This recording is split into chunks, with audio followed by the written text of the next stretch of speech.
Hey guys, and welcome to Build and Chat. Well, not a real Build and Chat. What we're going to do is some announcements. We're going to be going over some things that we're going to be doing in the future, namely February. February, I have decided, is designated on Build and Chat as mini month. We're going to do some mini painting. So what I'm going to do in this video is go over which minis we're going to be painting week by week. We're going to spend 5 weeks painting minis, and we're going to do 6 minis, but 5 different ones. We've got a pair here.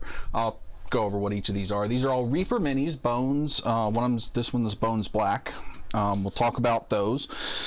We'll go over which minis we're going to do specifically, and then I'll put links down in the doobly-doo so that you have links to the specific minis if you would like to paint the minis along with me on Saturday mornings.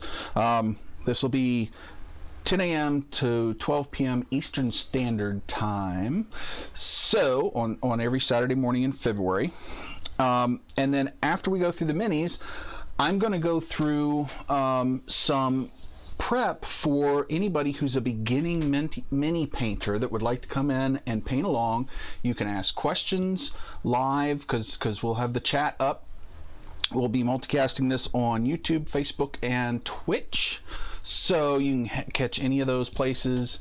The chat should all be aggregated, so you can ask each other questions, you can ask me questions, and we can learn from each other. Now, I am not a competition painter, I'm not a pro painter, I am a hobby painter. So the objective for us is looking good on the table with the 3-foot view.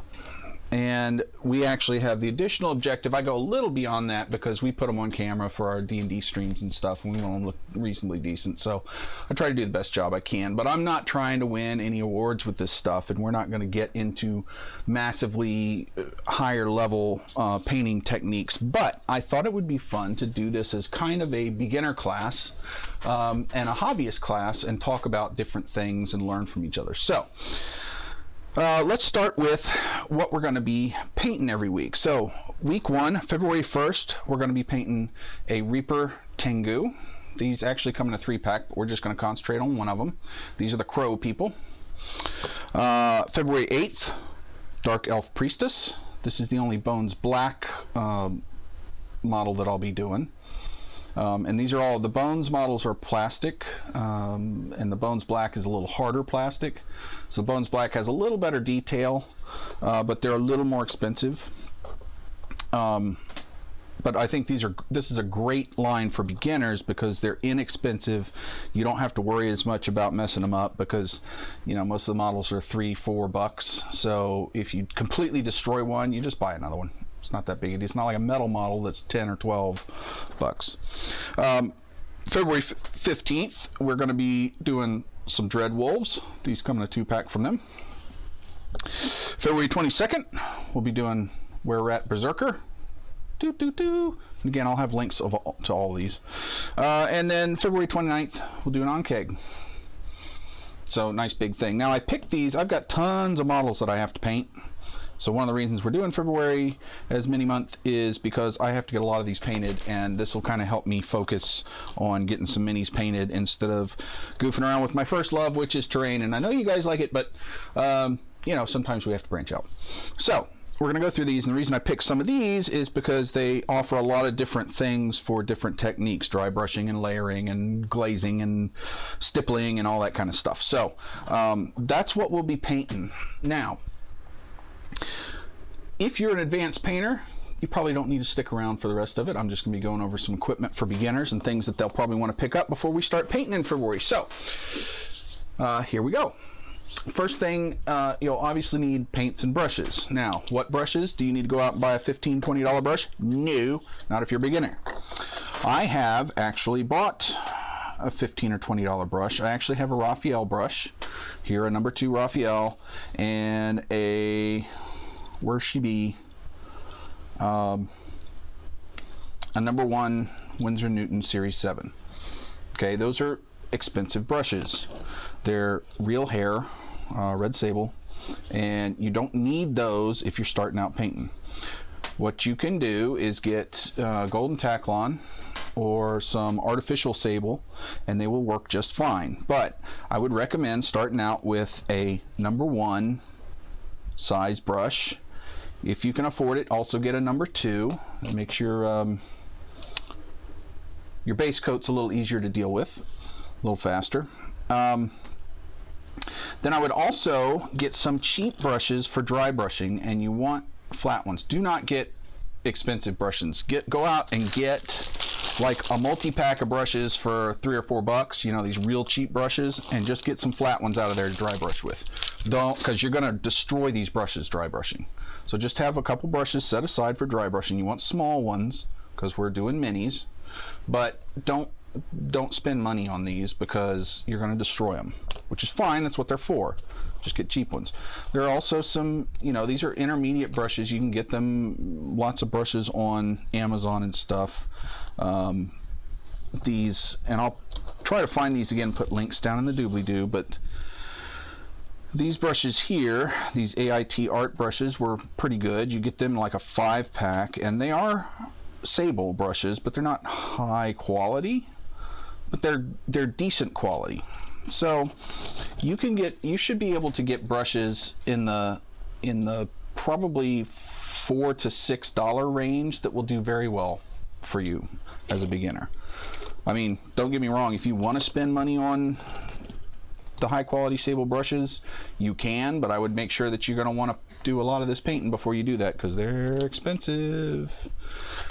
If you are going to get real hair brushes, make sure you get brush cleaner so that you can keep your real hair brushes for a while.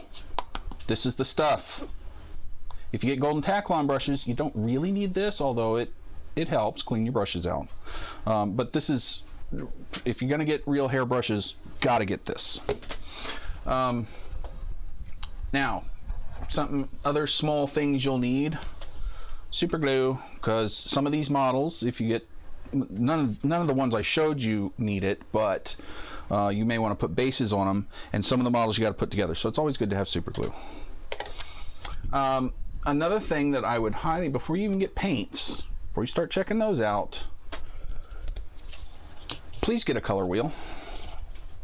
If you can't afford to buy one, find one online and just print it out. It won't be the nice swirly ones, but at least you'll have the color reference there. This is one of the best things you can get if you're not familiar with color theory, because it'll help you figure out which colors are going to look good together on your model. It'll also help you figure out, if you're just getting a small amount of paint to start with, your basic colors, it'll help you figure out how to mix them to get the colors you're looking for. Save you a lot of time and headache. This is the one that I really, really like, because it shows you a lot on the front. It shows you a lot about how to mix colors. If I want to add whites and, you know, any of the colors to the other colors, it'll show me what I'll get if I add them. On the back, it shows you your different color relationships, like complementary, split complementary, triads, tetrads, that kind of stuff. So these are really, really good for helping you figure out what colors to put on your model. So I would highly recommend you having a color wheel, especially if you're a beginner and don't really know color theory and you're not used to it. All right, paints. Let's talk about paints. So paints, there are several different brands of paints. It can get confusing. And if we're talking about painting miniatures, what you do not want are those big bottles of craft paint. Why?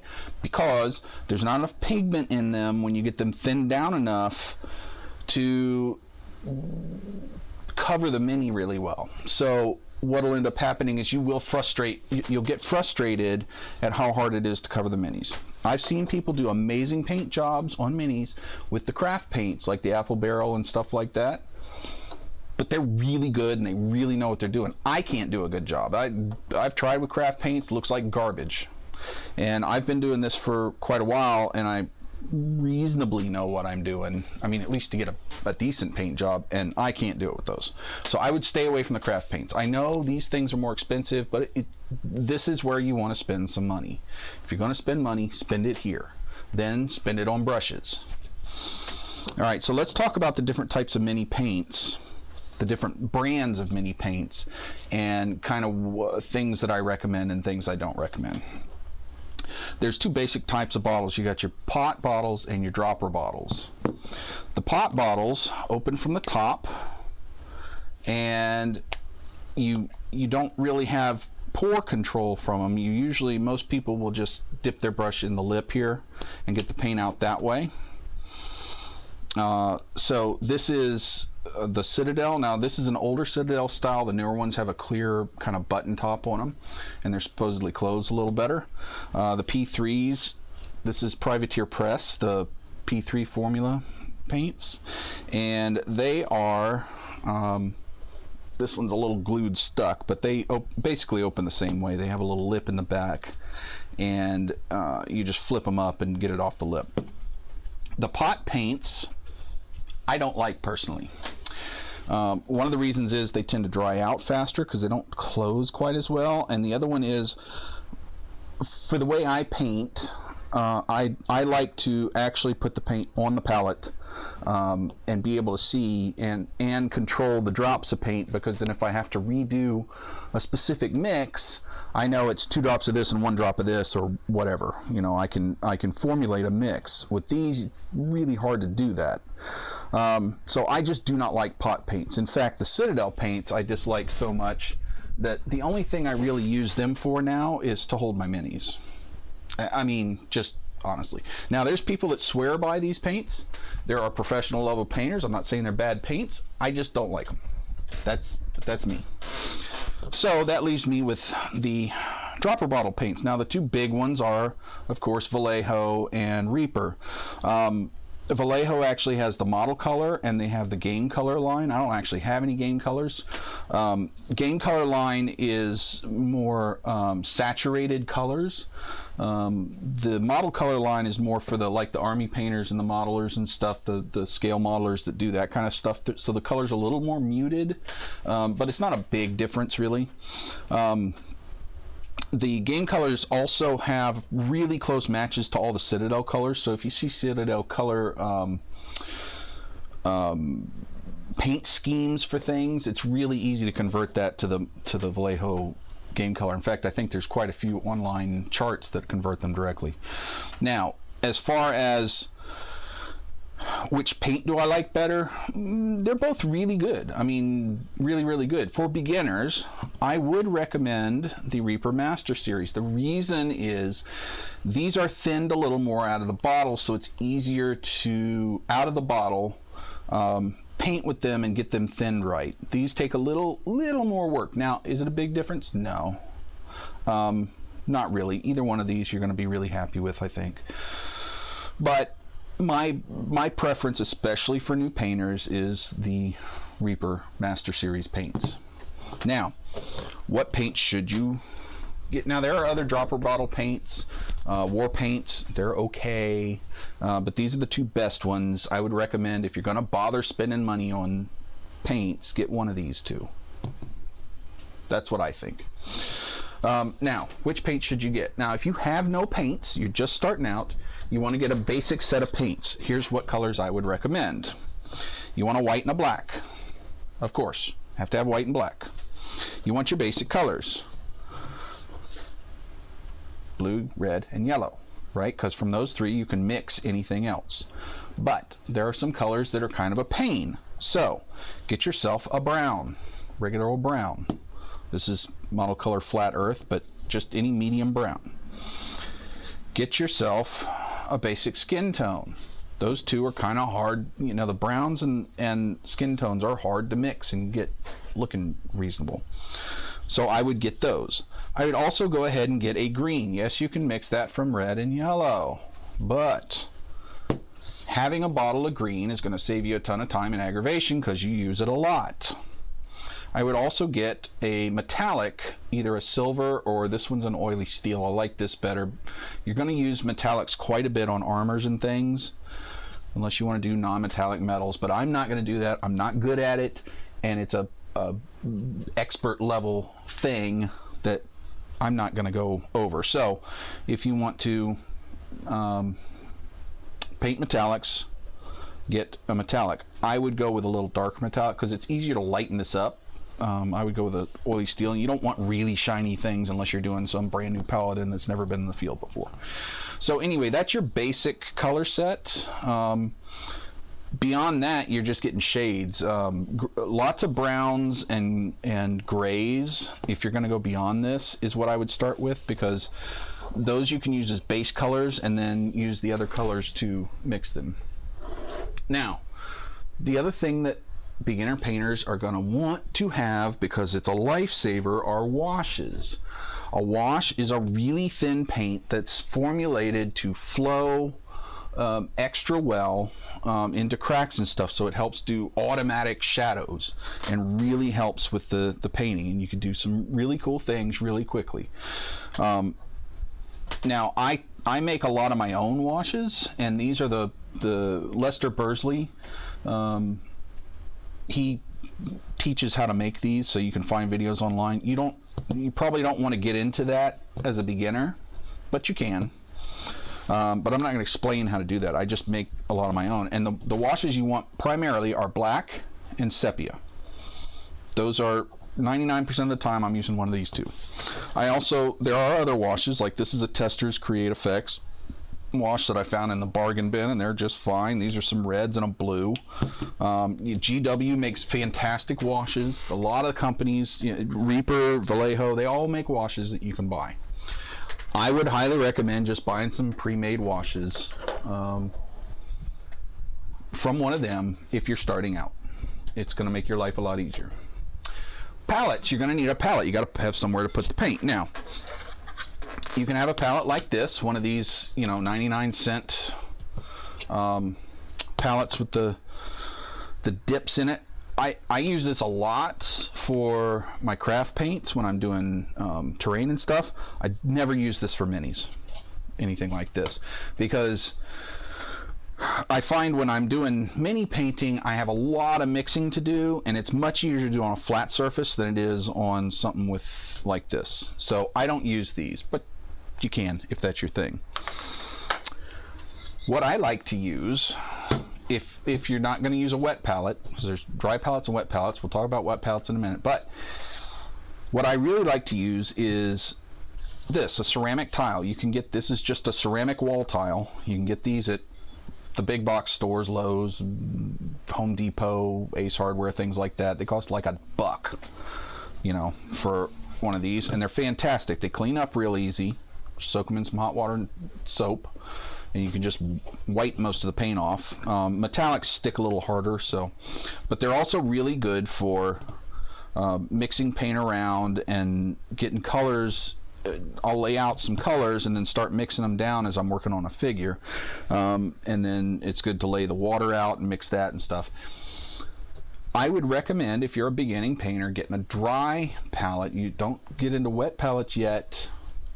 They're great, I use them, but starting out, it's much easier to control your mixes and see what you're doing on a dry palette than a wet palette. And I'm going to be using this when we're painting, so that you guys can see. It's also easier to show beginners how to mix things and what it should look like and all that stuff on a dry palette. So this is what I'll be using. Now, if you are a little more advanced, or you want to try this out, you can do a wet palette. Now, you can buy a wet palette. They have them online for like 20 bucks. I kind of made my own, but this is the important part is you have to have an airtight container to put it in. This is a Low Cornell container that I found. It's airtight. It has a nice airtight seal. I cut some sponge, put it in the bottom, and this is just parchment paper. I just cut up some parchment paper to fit, and I've got a big stack of it. I just cut it in bulk, and you wet the sponge down, and you just use this like a palette. And what it does is it keeps your paints wet. You are going to automatically have some moisture in here, so if I put some of this paint on here, it's going to be watered down more than it is in the pot, just automatically. Now, you probably still want to water it down some more, but the nice thing about wet palettes is, if I do a painting session and I want to keep using the paint, I've got some leftover paint. If I close this up, this paint will stay wet and usable for days, so I can come back and use it. On the dry palette, you're done. Once you get up from a painting session, that paint's gone. So that's part of the decision making. Do you want to stretch your paints out? It gives you longer working times when you're using a wet palette. So if you're a slower painter, you may want to check a wet palette out just to keep your paints from drying up so fast. But that's a decision you'll have to make. I will probably pull out the wet palette at some point during the month, so that you guys can see the difference between here's what a wet palette does, here's what a dry palette. So it can help you make decisions. All right, some other things that you may want to check out as a beginner. If you've got models that you have to put together, and you want them to look, you want to fill the gaps and stuff, you want to get some green stuff. This is an epoxy putty. It's air drying. You mix up a little bit, the yellow and the blue, you knead it together, it makes a green color. There's also gray stuff that you can get in other type. I mean, the brand name green stuff is a thing, but there's all kinds of this you can get online and local game stores and stuff. So you'll want to have some of this if you're worried about filling gaps in models that you have to put together. It's a little expensive, so it's probably, I would just stay away from models that you have to fill gaps in if you're starting out, honestly. I did for a long time. Something else that I would highly recommend you have are some dropper bottles like these to put on the this is just tap water, not a big deal, but it makes it really easy to have a dropper bottle of tap water so that when I'm putting stuff on a pallet, I can control how much water is going in there. I start to get to know how thin I want paints for different, like just base coats or layering or glazing, stuff like that. You think about a 3-to-1 or a 5-to-1 ratio of water to paint, and then it's easier if you can count drops, right? Plus, it's just convenient to have this there, and you don't go dipping back into dirty water to mix to thin paint, your paint water. This one is distilled water and flow aid. If I want to mix up a quick wash, I don't have a pre-mixed wash, I just want to mix one on the palette. Some water with a little bit of flow aid in it is good. So I'll just drop that in instead of this, and I've got a better wash. Now, how to mix this is just fill one of these up with water. It doesn't have to be distilled water. I just happen to have some. Just fill one of these up with water and put just a couple drops of flow aid. And then you can use this when you're mixing on your palette, and you'll get a wash instead of just watered down paint. Mediums and additives for paint. So there are a couple of good ones to have. One is flow aid. This is basically this helps with making washes. It helps paint flow better. It breaks down the surface tension. You can actually use sudless dish soap in place of this. This is better, but it's more expensive. So you can use dish soap because it only takes a couple of drops. This stuff will last forever. A bottle of this is not that bad, so because you're using drops at a time. So that may be something you want to pick up so that you can make washes on the fly. Like, hey, I've got this really, I need a yellow wash for something. Well, you're not going to have a big tub of pre-made yellow wash probably because you don't use it that often. So that's good to have. Glazing medium is also good to have. Why? Well, because the way acrylic paints work is if I take this paint and I water it down with just water, that's fine, but it dilutes the color a bit. It makes it less intense. Glazing medium won't dilute the color. It actually has the binders and stuff in it. It also won't make the paint less sticky like water will. So you won't have as much problem with the paint coming off. But glazing medium is good to have if you're going to do glazes or real thin layers, because it won't dilute the color as much. So that's a good thing to pick up, but it's not necessary. Another good one is matte medium. This is, again, if you want to thin the paints without diluting the colors, you can use this. But what I primarily use this for is making my pre-made washes. But a big part of that formula is just matte medium. Something else that's probably good to have if you're an older painter like me and your eyesight is starting to crap out, are some mag glasses. There are several styles. I prefer this style, the glasses style.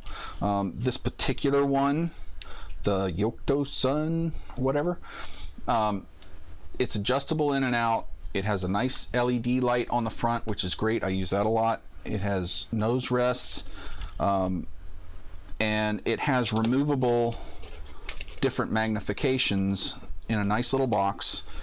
It was great. So I prefer this style. That's me. They also have the, you know, like the welding helmet style that are real nice. You don't necessarily need one of these. I do, because my eyes are bad, and it really helps to see the detail in the models. So I would definitely get some of that. You're obviously going to have something to put some water in for dipping your brushes. I just use an old mug. It doesn't have to be anything incredibly, I mean, you can spend money on a professional, on mugs from the art store that have the tops and all that stuff, the anti-drip mugs and all that, but this is all I've done for years. It's fine. It's fine, chat. And the last thing is, get some coating. Get a lacquer to put on your stuff, because you don't want to spend hours painting a mini and then have it, you know, destroyed the first or second time that you use it on your table because people's hand oils and stuff. So get Krylon's real good. Just don't get the gloss. This happens to be a gloss one that I pulled out, but get a matte finish. I like the sprays. You can get brush on coats, brush on finishes, but I just prefer the sprays, because I can do a few minis and then just go out and spray them, and it's faster and easier. But brush ons are just fine. They work just as well. It's just a preference thing. So anyway, I know this is rambly and on and on and on, but I just wanted to make sure that when we get to February, if you want to be a part of that, you've got all the stuff that you need. So I will put links to all the stuff that I can in the doobly-doo. If you're going to buy Reaper paints, Reaper minis, I actually recommend that you buy them directly from Reaper, because they're in Texas. If you're in the US and you spend $40 or more, not only do you get free shipping from them, and I'm not sponsored by Reaper, but I just think I like them as a company. You get free shipping. You also get a free mini. So right now anyway. So you can get your paint. You can get a block of paints and the minis all in one shot, delivered from them. That's where I would get them from. You can get their stuff from other places, but honestly, the most cost-effective way to do it is just to order it directly from them. So if you want to join me in February for all these things, we'll be doing one a week, every week in February. Hopefully having a lot of fun. We can learn a lot from each other. I'm sure that you guys can help me figure out better ways to paint things, teach me some techniques that I don't already know, and hopefully you'll join me for that, and we'll have a lot of fun. So until then, build on.